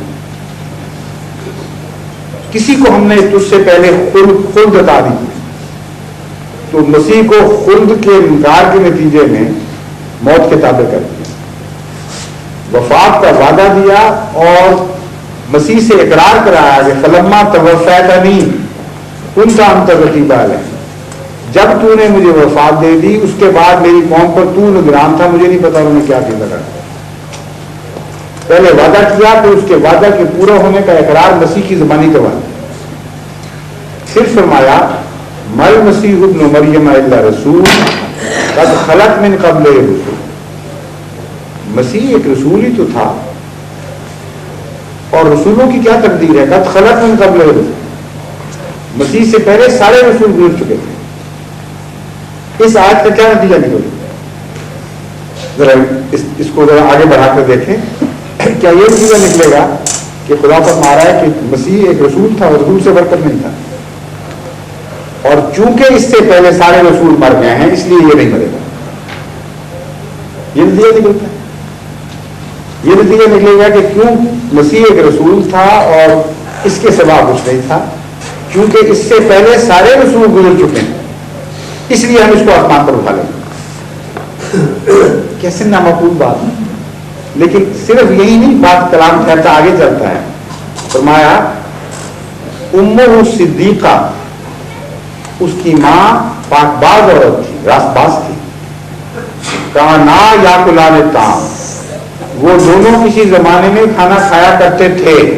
ماضی بعید استعمال کر لی. موت کا دوسرا طریقہ علاج کا کھانا چھوڑ بیٹھا. اور کھانا چھوڑنا کیوں ہوا, ماں کے ساتھ بریکٹ کر دیا. جس بنا پر ماں نے کھانا چھوڑا اسی بنا پر اس نے چھوڑا ہے, ایک ہی طرح کے ہیں دونوں. ماں موت ہو گئی تو بیٹا کس طرح بچ گیا پھر. ماں نے کھانا چھوڑا موت کے نتیجے میں, بیٹے نے بھی اسی لیے کھانا چھوڑا. بعض علماء آپ کو بتائیں گے کہ نہیں, ضروری تو نہیں ہے, کھانا اس لیے بھی چھوٹ سکتا ہے کہ اوپر چلے گئے وہاں کھانے کی ضرورت نہیں. آؤٹر اسپیس میں انرجی کے قیام کے لیے کھانے کی ضرورت نہیں. خدا تعالیٰ تو ایسا کامل مضمون بیان کرتا ہے کہ اس سے کوئی شخص الجھ سکتا ہی نہیں. شکست اس کے مقدر میں ہے جو قرآن کو شکست دینے کی کوشش کرے. اتنا کامل مضمون باندھا ہوا خدا نے کہ کوئی بچ نہیں سکتا اس سے مسیح اگر خدا ماننا چاہے. فرماتا ہے کون جگہ کہ ہم نے کوئی بھی جسم ایسا نہیں بنایا جو بغیر کھانے کے زندہ رہ سکے. نبیوں کا ذکر کرتے ہوئے فرماتا ہے وَمَا جَعَلْنَاهُمْ جَسَدًا لَا يَأْكُلُونَ الطَّعَامَ, کسی نبی کو ہم نے ایسا جسم دیے ہی نہیں جو کھانے کے بغیر زندہ رہ سکے. اب سوال یہ ہے کہ مسیح جہاں بھی گئے تھے جسم لے, وہ نبیوں والا جسم لے کے گئے تھے, پیچھے چھوڑ کے گئے تھے. اگر پیچھے چھوڑ کے گئے تھے تو ہماری بات مانی گئی کہ پھر کھانے کی ضرورت ہی نہیں, مر گئے. اور اگر وہ جسم لے کے گئے تھے جس کو خدا نبیوں والا جسم کہتا ہے اور جو کھانے کا لازماً محتاج ہے, اس آیت کی زد سے وہ جسم بچ نہیں سکتا, چاہے آسمان پر چلا جائے, چاہے آسمان سے بھی کہیں اور نکل جائے. جہاں جائے گا یہ آیت کھانا پکا کے چھوڑے گی ورنہ مار دے گی. تو ماں جاننا ہم جسد ہے لا یاکلون الطعام, ہم نے جسد بنایا ہی نہیں کسی نبی کا جو بغیر کھانے کے زندہ رہ سکے. رسول اکرم صلی اللہ علیہ وسلم نہیں رہ سکتے تھے بغیر کھانے کے, تو اور کون سا نبی تھا جو اس سے مستثنا ہو جاتا ہے. اب دیکھیں کس طرح خدا اس مضمون کو مکمل کرتا چلا جاتا ہے. امہ صدیقہ کانا یاکلان الطعام. آگے اگلا حصہ ہے اس کا, اس آیت کا لاسٹ پارٹ کیا ہے, اس میں پھر اس دلیل کو مزید تقویت دی گئی ہے. یاد نہیں کسی کو یہ پوری آیت؟ اتنا ہی کافی ہے. ایک صرف علماء بعض دفعہ بہانہ بنانے کی کوشش کرتے ہیں اس آیت کی زد سے مسیح کو بچانے کے لیے. وہ کہتے ہیں دیکھو تم نے خام خواہ مسیح کو شامل کر لیا مرے ہوئوں میں. قد خلت من قبل الرسل, مسیح سے جو پہلے تھے وہ گزرے. تو صاف پتہ چلا اللہ مسیح کو نکالنا چاہتا بیچ میں سے. پہلے نبی تھے, یہ نبی جو ہے یہ مستثنا ہے. ہم کہتے ہیں بہت اچھا تھا, آگے چل کے دیکھو خدا تعالیٰ فرماتا ہے, ماں وہی خدا جس نے یہ فرمایا فرماتا ہے ماں محمد اللہ رسول قد خلت من قبل الرسل. محمد مصطفیٰ بھی ایک رسول ہی تو تھے, یا رسول ہی تو ہیں. قد خلت من قبل الرسل, آپ سے پہلے جتنے رسول ہیں سارے گزر چکے, سب کی سب لوگ. اب بتائیں مسیح کہاں گئے. اس طرح بنتا ہے اس مضمون کو کہ آدمی حیران رہ جاتا ہے. اور قد خلت والی آیت سوائے دو نبیوں کے کسی نبی کے متعلق نہیں آئی. ان دو نبیوں کے حوالے سے, باقی نبیوں کو بھی قد خلت میں شامل کیا ہے, لیکن دو نبیوں کے حوالے سے بات کی. ایک حضرت مسیح کے حوالے سے, ایک حضرت محمد مصطفیٰ صلی اللہ علیہ وسلم کے حوالے سے. اور حکمت یہ ہے کہ حضرت مسیح کے متعلق یہ غلط عقیدہ مسلمانوں میں قائم ہونا تھا اور اس کی نفی کامل کرنی پڑی ہے خدا کو. اتنے طریقوں سے موت کا اعلان ہوا ہے کہ آدمی حیران ہو جاتا ہے کہ ہوا کیا ہے, مسیح کے پیچھے کیوں پڑ گیا قرآن کے, لیکن پڑا ہوا پیچھے نہیں چھوڑے گا. اور رسول اللہ صلی اللہ علیہ وسلم کے متعلق اس لیے اعلان کیا کہ آگے دلیل دے دیے سامنے. فرمایا قد خلت من قبل الرسل افہم ماتا اور قتل انقلبتم علی اعقابکم, کہ تم حضرت محمد مصطفیٰ صلی اللہ علیہ وسلم کو انسان سے بالا خدا نہ بنا دیں. اگر رسول کریم صلی اللہ علیہ وسلم فوت ہوئے تو اس وجہ سے فوت ہوں گے کہ یہ رسول ہیں اور رسولوں کی تقدیر یہ ہے کہ انہوں نے مرنا ہوتا. گویا اگر ایک بھی رسول کو ہم نے پہلے زندہ رکھا ہوتا تو پھر تم یہ مطالبہ کر سکتے تھے کہ محمد مصطفیٰ کو بھی زندہ رکھو, یہ سب سے افضل ہے. لیکن خدا نے رسول کی تقدیر میں ان کی موت لکھ دی ہے. اور دیکھ لو تاریخ کو, یہ خیال ہے پہلے تاریخ انبیاء دیکھ لو, کوئی زندہ ہو تو دکھاؤ. اگر ایک بھی زندہ ہوتا تو کیا مسلمان اس وقت یہ خدا کے سامنے پیش نہ کرتے کہ محمد رسول اللہ کو وفات دے رہا ہے اور پہلے فلاں رسول زندہ ہے, فلاں رسول زندہ ہیں, ان کو کیوں بیچ میں سے تم نے چھوڑ, ان کے ساتھ وہ سلوک کیوں نہ کرنا. چنانچہ بالکل اسی مضمون میں حضرت ابو بکر صدیق رضی اللہ تعالیٰ عنہ نے اس آیت کو استعمال فرمایا اور صاف پتہ چلتا ہے کہ یہ قرآن پیشگوئی کر رہا تھا کہ فتنہ آنے والا ہے, رسول اللہ صلی اللہ علیہ وسلم کو بھی زندہ قرار دیا جائے گا. اور یہ آیت نازل کرنی ضروری تھی اس فتنے کو خلا کما کرنے کے لیے. یعنی جب بھی نبیوں کے متعلق زندگی کا فتنہ پیدا کیا جائے قرآن کریم اس کا رد کرتا ہے. مسیح کے متعلق تھا, اس کا رد فرما دیا. محمد رسول اللہ صلی اللہ علیہ وسلم کے متعلق احتمال موجود تھا اور اس احتمال کو رد کرنے کے لیے ایک آیت کافی تھی. چنانچہ حضرت ابو بکر صدیق رضی اللہ تعالیٰ عنہ کو متعلق روایت ملتی ہے کہ جب حضور صلی اللہ علیہ وسلم کی وفات ہوئی تو آپ باہر تھے کہیں. جب تشریف لائے تو اس وقت تک یہ فتنہ پیدا ہو چکا تھا.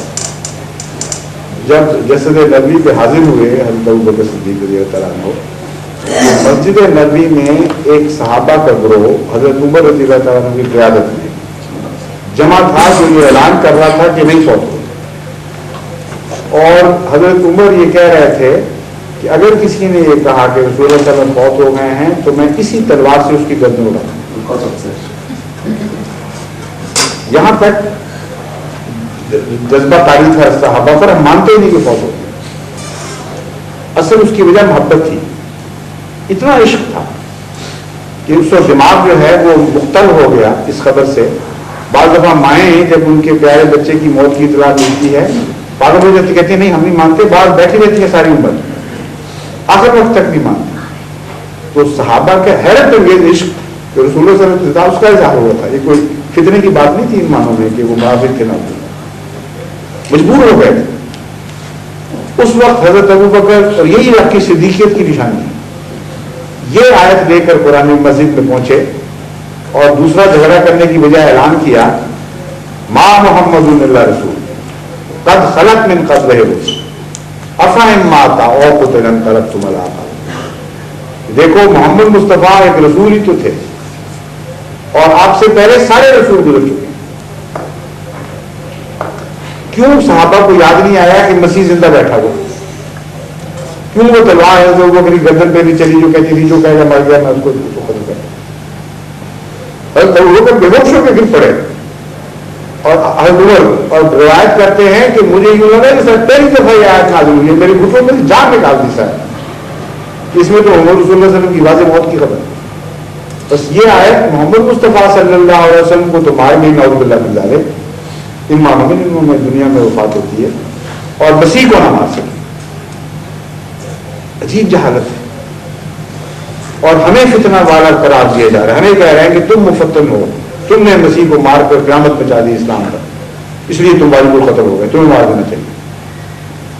حالانکہ قرآن کریم سے پتہ چلتا ہے، احادیث نبی سے پتہ چلتا ہے کہ اتنی واضح دلائل ہیں. ایسا اجتماع ہوا ہے اس شاہ محمد مصطفیٰ کے اس مسئلے پر کہ اس کے بعد کسی شک کی کوئی گنجائش باقی نہیں رہنی چاہیے. یہ تو اتنا بڑا رسول مضمون ہے. میں تو ابھی چند آیتیں بیان کیے ہیں. حدیثوں میں چلے جائیں آپ، دوسرے دلائل میں چلے جائیں، کبھی دنیا میں ساری دنیا کوشش کر کے دیکھ لے کسی نبی کے متعلق کسی کتاب میں اتنا موت کا مواد اکٹھا نہیں ملے گا جتنا مسیح کے متعلق قرآن کریم میں جمع ہو.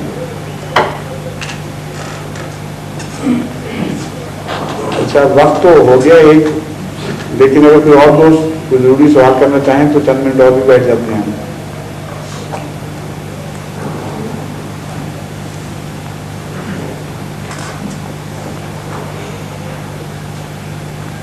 میں اس موقع پر مجھے ایک شعر یاد آ جایا کرتا ہے جو میں سناتا رہا ہوں پہلے کی مجالس میں. وہ ہے بڑا پیارا اور سچے عشق کا اظہار ہے رسول اللہ صلی اللہ علیہ وسلم. وہ کیا ہے وہ ہاں نہیں مجھے پتا ہے شعر یاد ہے. میں کہا کس کا ہے شعر؟ حسان بن ثابت. وہ ذہن سے نام نکل گیا.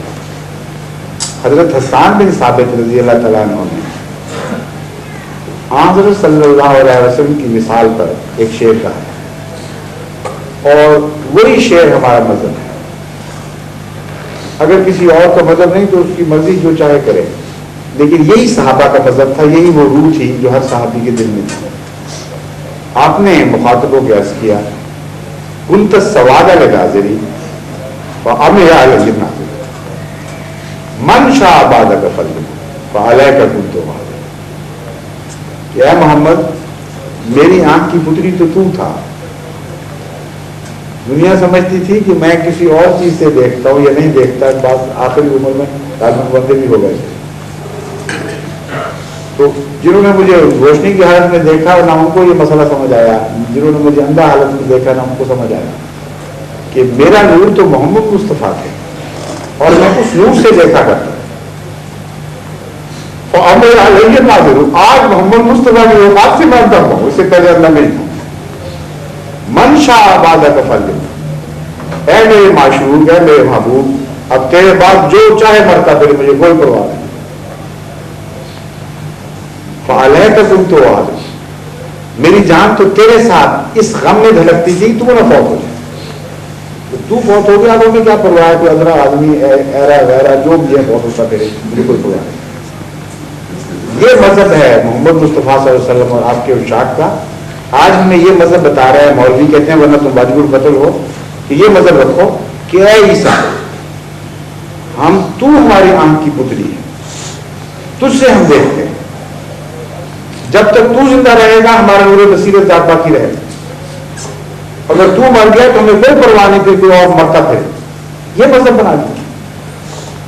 محمد رسول اللہ صلی اللہ علیہ وسلم کی موت سے جو بھی نہیں رینگتی سر پر، وہ مان جاتے ہیں چپ کر کے. اور رسول عیسیٰ کی موت کا نام سنتے آگ بھڑک اٹھتی ہے دلوں میں، تلواروں پہ ہاتھ پڑتے ہیں، کہتے ہیں ان کو گھسیٹو، قتل کرو، زندہ گھروں میں جلاؤ. اتنا بڑا فتنہ کہ مسیح کو مارا. اس لیے عقل کریں، سوچیں، قرآن اور حدیث اور صحابہ اور انسانی فطرت، انسانی عقل کیا اعلان کر رہی ہے. جماعت احمدیہ کا عقیدہ ان چیزوں کے مطابق ہے یا ان کے مخالف ہے؟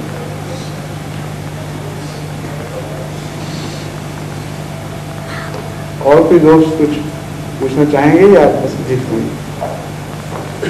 السلام علیکم. تشریف آئیے.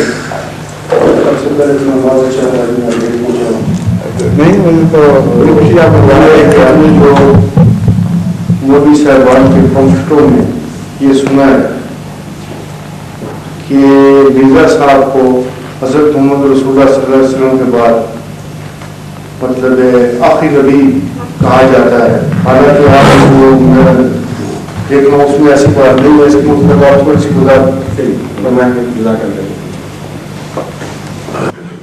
یہ بات تو ہے ہی غلط کہ نعوذ باللہ من ذالک ہم مرزا صاحب کو آخری نبی کہتے ہیں. بالکل جھوٹ ہے. ہمارا مسلک یہ ہے کہ زمانے کے لحاظ سے آخری ہونا کوئی عزت کا مقام نہیں.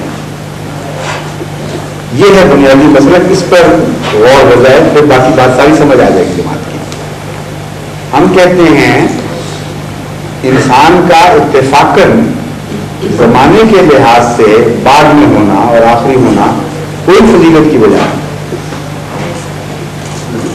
اگر یہ فضیلت کی وجہ ہو تو سب سے آخری انسان جو دنیا میں مرے اس کو سب سے زیادہ معزز ہونا چاہیے. لیکن رسول اللہ صلی اللہ علیہ وسلم فرماتے ہیں کہ قیامت اشرار الناس پہ آئے گی. سب سے زیادہ شریر لوگ اور بدماش اور گندے لوگوں پر قیامت آئے گی، وہ آخری ہوں گے.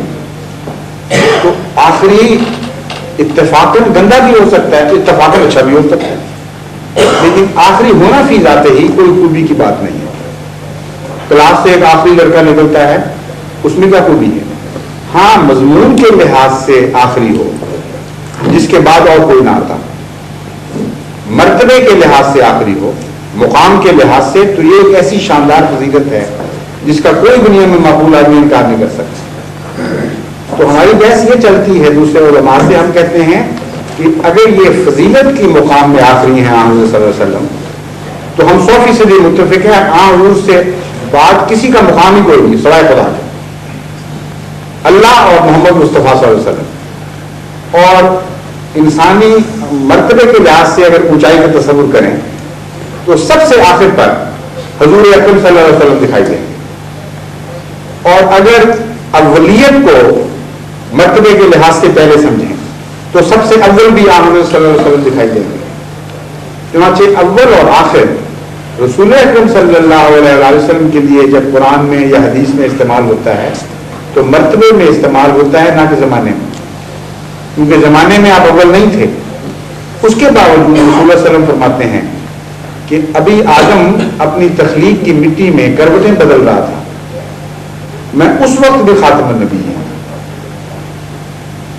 قرآن کریم آپ کو اول قرار دیتا ہے. حضرت ابراہیم علیہ السلام کے لیے بھی اول کا لفظ قرآن کریم استعمال فرماتا ہے. تو زمانے کا اول تو بالکل اتفاقی حادثات کی بات ہوتی ہے، مرتبے کا اول ہونا اصل مقام ہے. بس اگر ہمارا زور ہی اس بات پہ ہے تو مسیح موعود کو آخری کہہ کر ہم حاصل کیا کر سکتے ہیں؟ ہم تو کہتے یہی ہیں کہ اتفاقاً آخری ہونا حقیقت باعث فضیلت ہی نہیں. دوسرے ہم یہ کہتے ہیں کہ آخری جہاں جہاں فضیلت کے معنی رکھتا ہے وہاں وہاں ہم 100% رسول اکرم صلی اللہ علیہ وسلم کو آخری مانتے ہیں.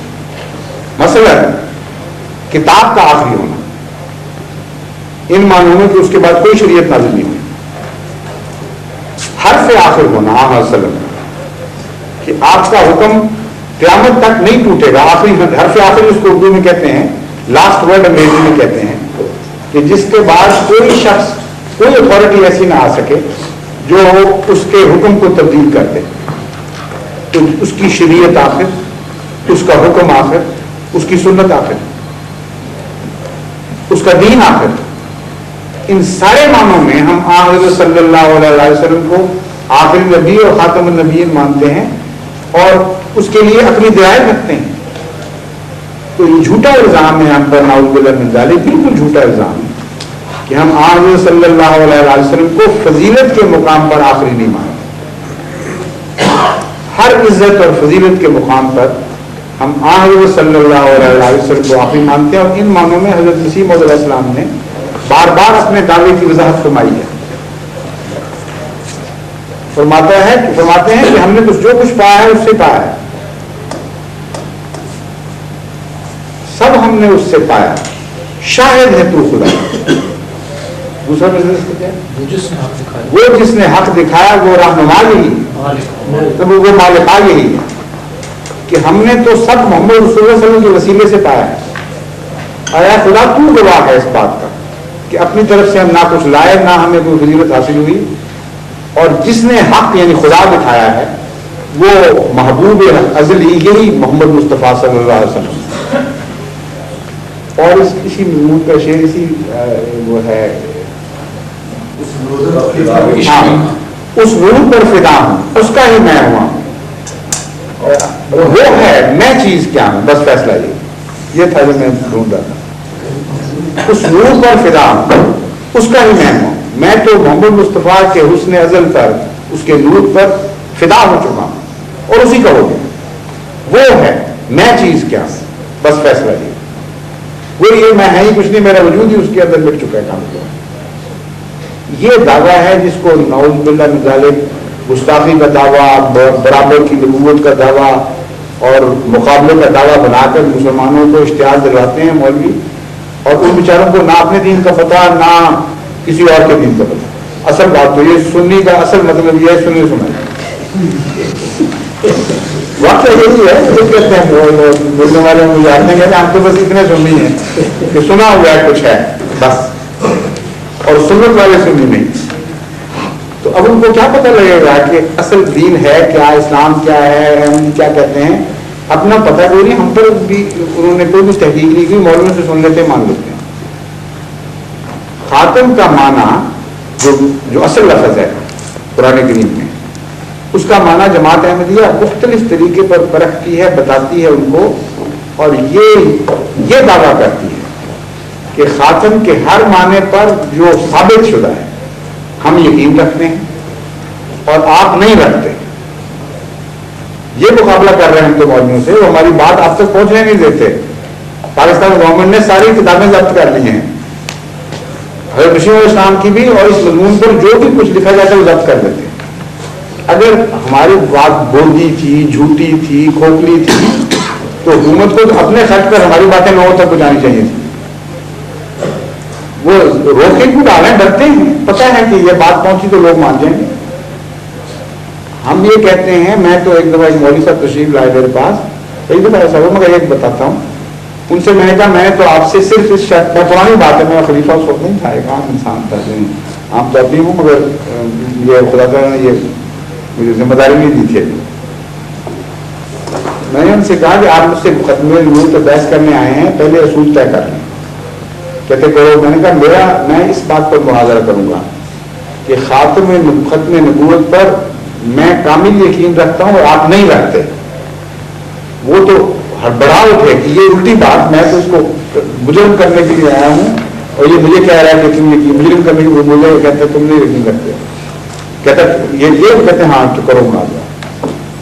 میں نے کہا پہلے مجھے آپ بتائیں کہ وہ کون سا معنی ہے آپ کے نزدیک جس پر آپ سمجھتے ہیں کہ میں یقین نہیں رکھتا اور آپ رکھتے ہیں. کہتے نبیوں، سب نبیوں کو ختم کرنے والا. میں نے کہا پکے ہو جائیں اچھی طرح اس پہ، پکے پیری کہتے ہیں پنجابی میں، کئی پنجابی اس کے بعد اس طرح ہو گئی کہ پکے پیری بالکل پتا ہو. میں نے کہا آپ بتائیں کہ ختم کا کیا، کس طرح نبیوں کو ختم کیا؟ سب کو کیا؟ کہتے ہیں ہاں سب کو کیا. میں نے کہا حضرت عیسیٰ میں شامل تھے؟ تھوڑا سا ڈرے. کہتے ہاں تھے شامل. میں نے کہا ختم کس طرح کرتا ہے ایک آدمی دوسرے کو؟ یا جسمانی طور پر قتل کرتا ہے یا اس کا فیض ختم کرتا ہے. تیسرا تو کوئی معنی نہیں ہے نا ختم. آپ کہتے ہیں کہ حضرت رسول کریم صلی اللہ علیہ وسلم سے پہلے جتنے نبی گزرے تھے وہ اپنی موت آپ مر گئے، اور حضرت رسول کریم صلی اللہ علیہ وسلم نے خود تو نہیں ختم کیا، ٹیسٹ کیس صرف ایک باقی تھا، یعنی حضرت مسیح، وہ اتفاقاً زندہ رہ گئے، اور حضرت رسول کریم صلی اللہ علیہ وسلم ان کو ختم کرنے سے پہلے جسمانی معنوں میں آپ ختم ہو گئے۔ لیکن اتنا شیطانی عقیدہ ہے، اتنا ظالمانہ عقیدہ ہے کہ آپ کے ترجمے کی روح سے مسیح خاتم ہے، نہ کہ حضرت محمد مصطفیٰ صلی اللہ علیہ وسلم۔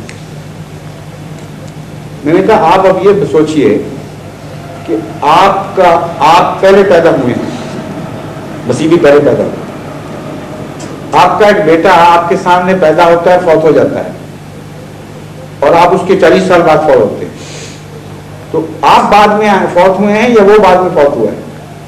پہلے بھی آپ اور بعد میں بھی آپ، یہ ہے خاتمیت۔ آپ کا بیٹا بیچ میں جو آپ کے سامنے پیدا ہوا، چند دن رہ کے مر گیا، وہ کہاں سے خاتم بن گیا؟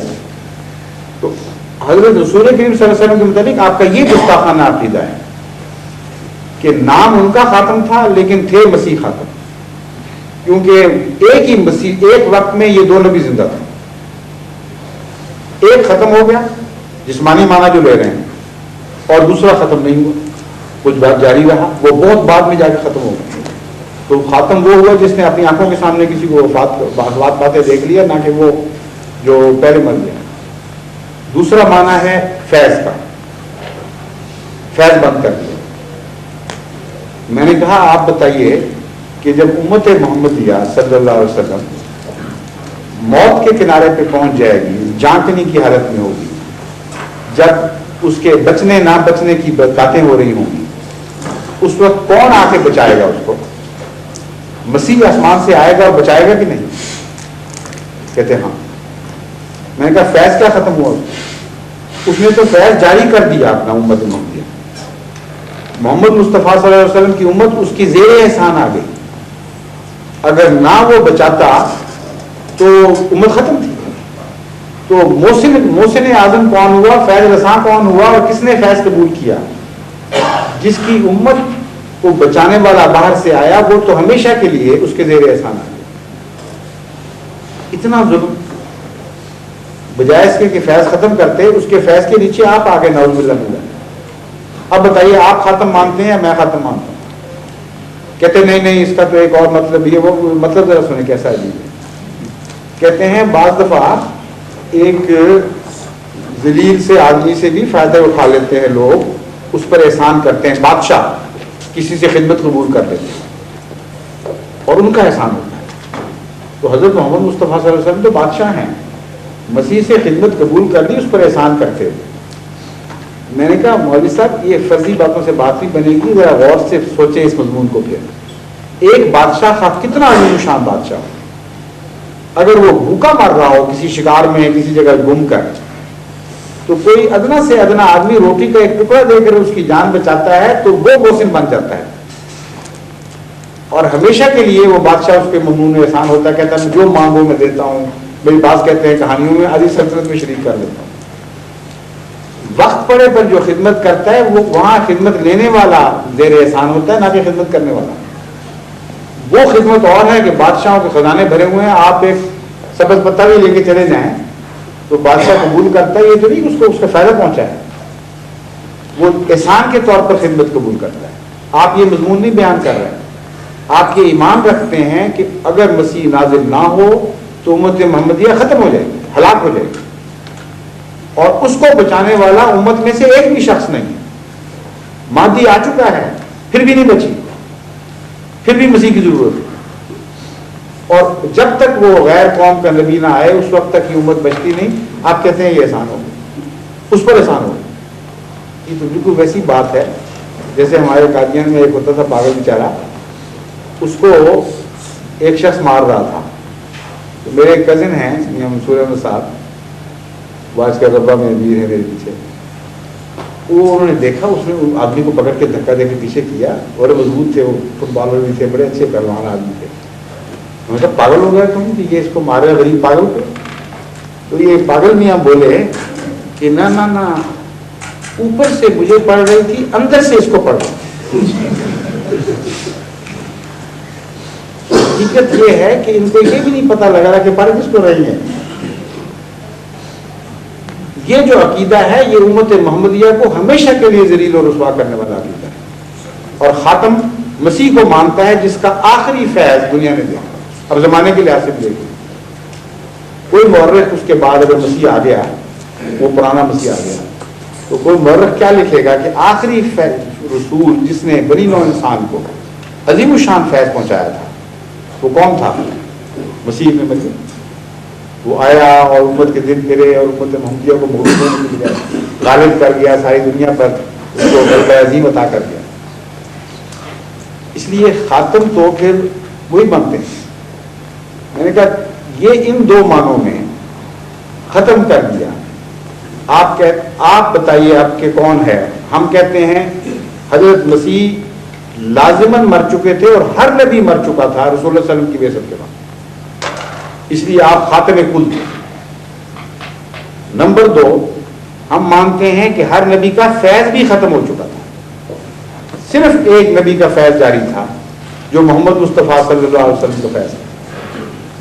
اور اس مضمون کو قرآن کریم کی دوسری آیت خاتمیت کے اس مضمون کو خود بیان کر رہی ہے, شک سے بالا بیان کر رہی ہے.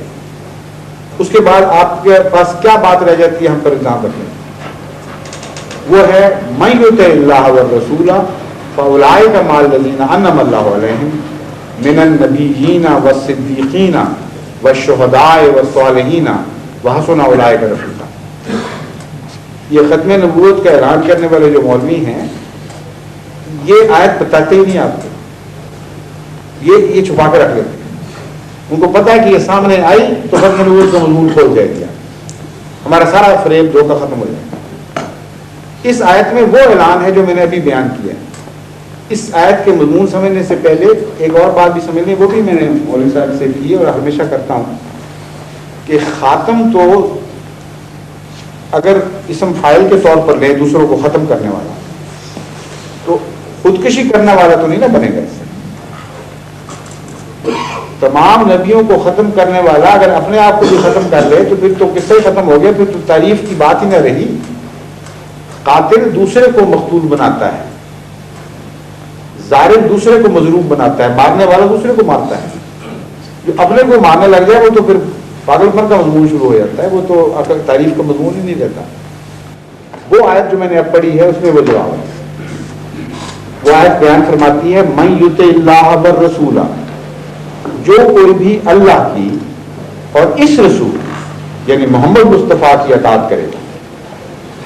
باقی سب نبیوں پر ایمان لانا فرض, لیکن اس آیت نے سب نبیوں کی اطاعت سے آزاد کر دیا. یہ بھی فرمایا من یطع الرسول, فرمایا جو کوئی بھی محمد مصطفیٰ صلی اللہ علیہ وسلم کی اطاعت اللہ کے بعد اس رسول کی اطاعت کرے گا, کیا ہوگا اس سے؟ اب آپ سوچئے کیا ہونا چاہیے؟ کوئی جرم کیا اس نے, سزا ملنی چاہیے؟ کیا جواب ہے؟ نہیں, انعام ملنا چاہیے. جو شخص بھی اللہ کی اطاعت کرے, محمد مصطفیٰ صلی اللہ علیہ وسلم کی اطاعت کرے, آگے انعاموں کا اور انوار کا دروازہ کھل جانا چاہیے. اس سے پہلے ایک اور سوال بھی اٹھا لیتا ہوں, اس پر بھی پہلے سادہ دل سے غور کر لیجیے, صاف دل سے. پہلے بھی تو لوگ نبیوں کی, اللہ کی اور نبیوں کی اطاعت کیا کرتے تھے, ان کو بھی انعام ملا کرتے تھے, سب کو ملتی تھی. اب جب خدا کہہ رہا ہے کہ جو اللہ اور اس نبی کی اطاعت کرے گا, اس کے بعد کیا یہ اعلان ہوگا کہ اس کو پیروں سے کم انعام ملیں گے یا کم از کم اتنے ملیں گے؟ اگر کم انعام ملیں گے کہیں گے تو پتہ چلے گا کہ سب نبیوں سے کم تر نبی آیا نعوذ باللہ من ذالک.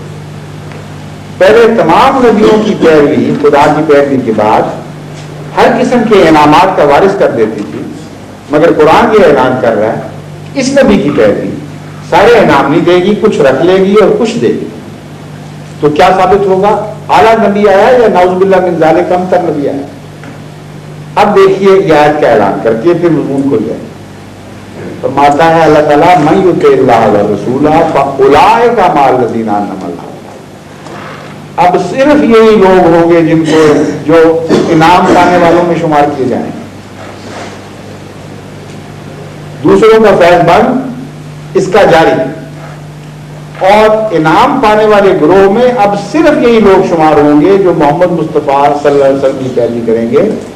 اب تشریح رہ جاتی ہے باقی کون سے انعام, سارے انعام یا چند انعام؟ پیروی سے ملنے والے انعام کیا ہیں؟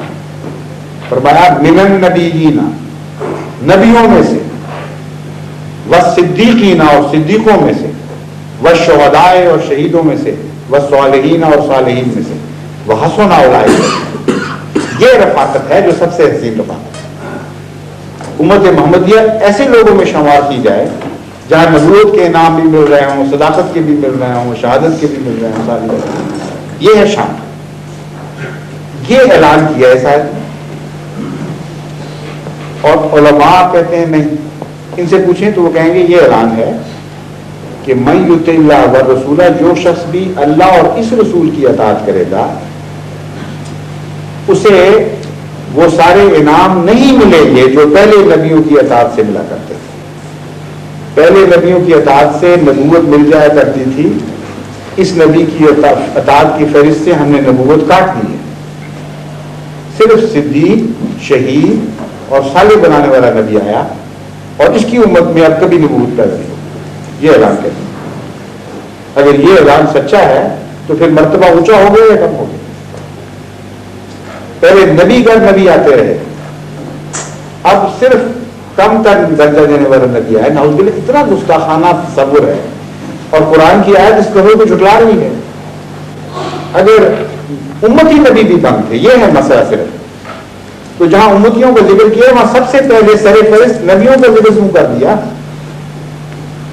من یطع اللہ والرسول فاولئک مع الذین انعم اللہ علیہم, انعام پانے والے لوگوں میں یہ لوگ ہیں. اور انعام پانے والے کون ہیں؟ فہرست کیا شمار کی؟ من النبیین, پہلے نبیوں کا نام رکھا. اس لیے جماعت احمدیہ کا عقیدہ ہی سچی اطاعت کا عقیدہ ہے, سچے عشق محمد مصطفیٰ کا عقیدہ ہے, اور خالصتاً قرآن کریم پر مبنی ہے. ایک ادنا بھی فساد اس عقیدے میں نہیں ہے. اور جو یہ بیان کرتے ہیں ان میں ذرا چھان بین کر کے آگے بڑھیں, آپ کو فساد نظر آئے گا, گستاخی نظر آ جائے گا.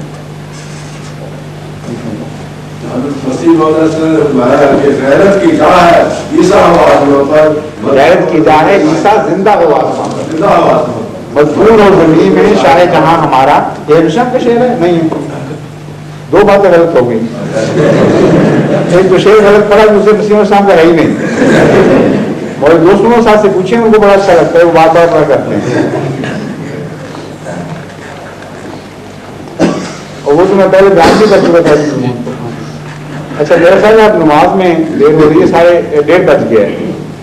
تو جو دوست تشریف آئے ہیں بڑی خوشی ہوئی, بڑے حوصلے اور محبت سے آپ لوگوں نے باتیں سنی ہیں اختلاف کے باوجود. تو پھر بھی آئیں, جو سوال کرنا ہو بے تکلفی سے کریں. یہاں ہمارے ماحول میں کوئی مذہب کے نام پر غصہ نہیں. وہ گالی دے دے ہمیں تبھی بھی آپ مسکرا کے سنیں گے جواب انشاءاللہ. بالکل کوئی غلط رد عمل نہیں ہوگا. کھلے دروازے ہیں, جب چاہیں تشریف لائیں, جو چاہے سوال کریں. السلام علیکم.